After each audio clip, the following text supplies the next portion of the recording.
Chapter 15. Mud rubbed his eyes, trying to see again after the bright flash. The street fell silent, and everyone nearby gathered in an astonished circle around them. Drake Cutter growled and dropped the kender. The skeletal figure landed on wobbly feet and wrapped his hand around the medallion. He stood for a moment with a look of bliss on his face, before collapsing to the ground unconscious. The cleric got to his feet and brushed himself off. His cheeks burned red, and he charged back toward the kender. "Leave him alone!" Harris stepped in front of the fallen kender and drew her long knives. "How dare you draw weapons against me?" the cleric said. "I am Brigand, a revered son of Paladine. Step aside, or I'll have you thrown in prison along with the kender." Harris set her stance and glared at him. "You profess to follow Paladine, yet you would throw this kender in prison. He's wasting away. He died there. Do what you think you must, but I will give my own life defending him if you try it." Mud's heart raced, and he grabbed Harrow's arm. "Reverend son, please forgive my sister," Mud said, bowing. "She has a tender heart and a sword arm that is a mite too quick. I don't see any need for combat here. You have your constellation, and the kender is no condition to cause you any trouble." The other clerics hurried forward. "He's just a kender, Brigand. They're not worth the trouble." "But he's stolen someone's medallion." Brigand pointed to the disc with a platinum dragon on it that still hung around the kender's neck. The clerics all reached for their own medallions, double checking that it wasn't theirs the kender had swiped. All were in place. Hera pulled away from Mud. "If Paladine wanted you to have the kender's medallion, why did he smite you when you tried to take it? Maybe this Elliston guy did give it to him." "Show a little respect!" Brigand shouted. "Reverend son Elliston is Paladine's chosen vessel. He was one of the first to bring the knowledge of the true gods to Palanthus." Mud gave the cleric a humble smile. Perhaps the matter could be settled by simply asking Reverend son Elliston about it. "I was on my way to speak to Elliston on the kender's behalf when that little rat made off with the sacred constellation of Paladine." "An unfortunate turn of events," Mud said. His mind spun. If he couldn't resolve this, Hera would end up in prison alongside the kender. "I have an idea," Mud said. "We're going to be staying right over there at that inn. He and the medallion can stay with us while you return to your temple and see if there are any missing medallions." Brigand glared at Mud and took a firm step toward Hera. The other clerics stopped him. "Come on, Brigand. You saw the light and felt Paladine's power. What the boy says makes sense." One of the clerics pointed out. "Let's go back to the temple and discuss this with Reverend son Elliston." Brigand hesitated, but allowed his companions to pull him away. "All right," Brigand said, striding down the street. "But I assure you that Elliston has never ordained a kender." Hera sheathed her knives and knelt beside the fallen kender. "Look at him, Mud. He's practically starved to death." Mud retrieved his puzzle from the ground and slipped it in his pocket. Then he lifted the ragged kender in his arms and headed for the inn.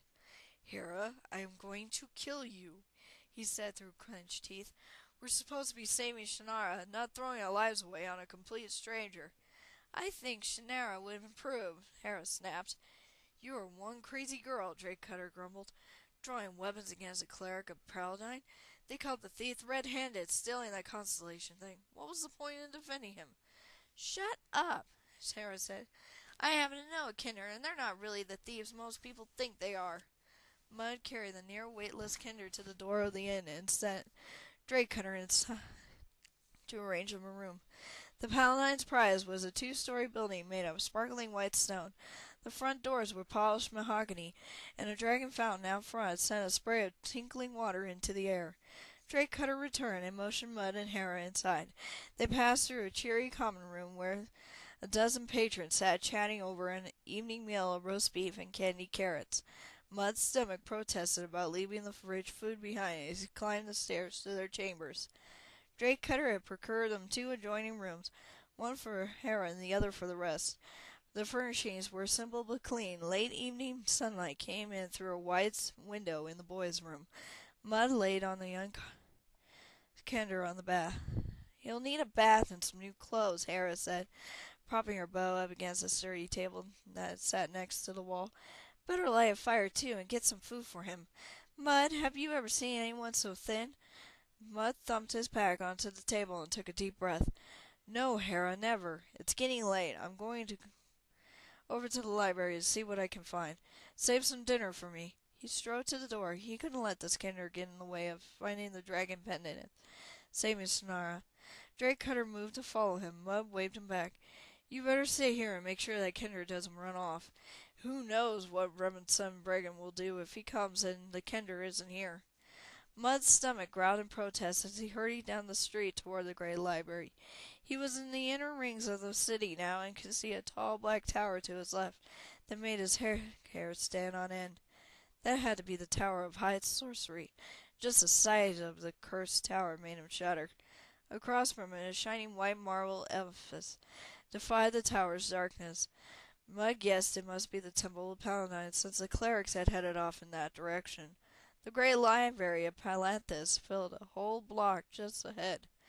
A set of curved stairs led up to the main wing of the large marble building. 4 pillars framed the glass-paned entryway. Mud started up the steps, but a man in a fancy purple doublet called him back to the street.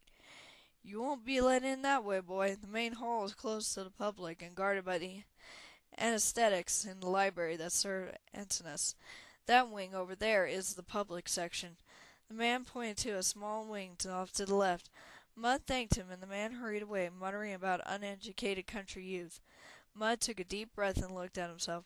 He was a little on the rougher side from all his travel. He tried to brush the dust from the journey off his clothes, and when he was a little more restless, he marched up the steps to a small wooden door in the public wing. But it was locked. His hand went to the hidden pocket in his shirt, but he stopped himself and knocked instead. After a few moments, the door swung open to reveal a stern-faced, middle-aged man in a flowing robe. "How may I help you?" The tone of his voice said he had no desire to help Mud at all. Mud gave the anesthetic a friendly smile. "I need to look something up in the library." "Very well," the man said, but his body blocked the entrance. "You may conduct your research 10 days from now, when the public section reopens." Mud's jaw dropped. "Reopens, but—" "Of course." The anesthetic sniffed and smoothed his ropes. "The notice of the closure has been posted for Mud, spring cleaning." "But I just got to Palanthus. I couldn't have seen the notice," Mud argued. "And this is a matter of life and death." "Research always is," the anesthetic said gravely, then swung the door shut in Mud's face. End of chapter 15.